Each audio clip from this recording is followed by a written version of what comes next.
Cannery Row, Chapter 12.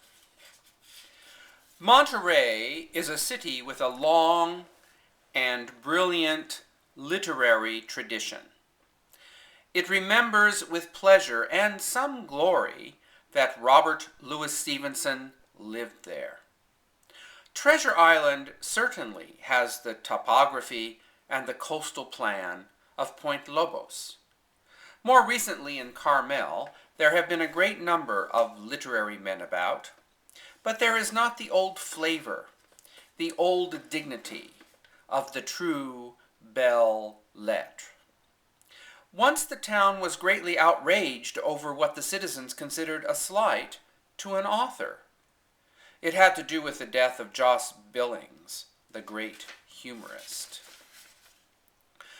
Where the new post office is, there used to be a deep gulch with water flowing in it and a little footbridge over it. On one side of the gulch was a fine old adobe, and on the other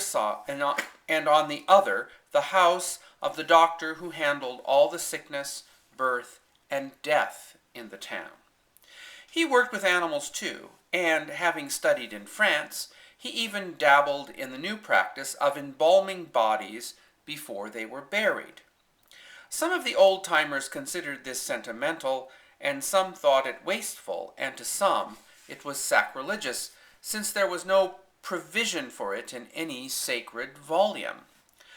But the better and richer families were coming to it, and it looked to become a fad.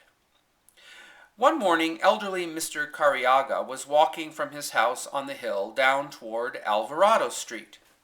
He was just crossing the footbridge when his attention was drawn to a small boy and a dog struggling up out of the gulch. The boy carried a liver while the dog dragged yards of intestine at the end of which a stomach dangled. Mr. Cariaga paused and addressed the little boy politely. "Good morning." In those days, little boys were courteous. "Good morning, sir. Where are you going with the liver?" "I'm going to make some chum and catch some mackerel." Mr. Cariaga smiled. "And the dog? Will he catch mackerel too?"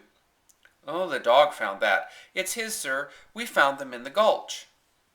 Mr. Cariaga smiled and strolled on, and then his mind began to work. "That isn't a beef liver, it's too small. And it isn't a calf's liver, it's too red. It isn't a sheep's liver." Now his mind was alert. At the corner, he met Mr. Ryan. "Anyone die in Monterey last night?" he asked. "Not that I know of," said Mr. Ryan.